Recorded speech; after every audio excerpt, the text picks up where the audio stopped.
Цахим хөгжил харилцаа албаны яамнаас Дархуул аймагт хэрэгжүүлж буй цахим шилжилтийг эрчимжүүлэх төслийн хүрээнд 10 төрлийн багц системийг манай аймагт нэвтрүүлж байна.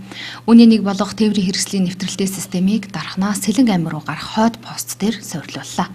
Хойд Дархан хаалганы цагдаагийн постын хажууд 2 ширхэг автомат хаалт, 2 ширхэг дугаар танигч камер, дагалдах толгой компьютер зэргийг суурилуулан ашиглалтанд оруулаад байна.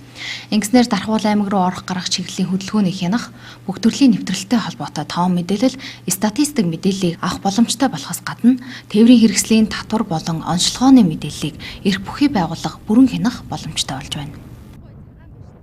За тээврийн хэрэгслийн нэвтрэлтийн системийг нэвтрүүлснээр Дархуул аймгийн орох гарах чигийн хөдөлгөөнийг хянах, хөдөлгөөний эрчмийг хянах, за бүх төрлийн нэвтрэлттэй холбоотой тоо мэдээлэл, статистикуудыг бас авах боломжтой болох юм. За цаашлах юм бол тээврийн хэрэгслүүдийн татвар болон онцлогооны мэдээллийг эрх бүхий байгууллагууд нь хянах ийм боломжийг бүрдүүлэх систем байгаа.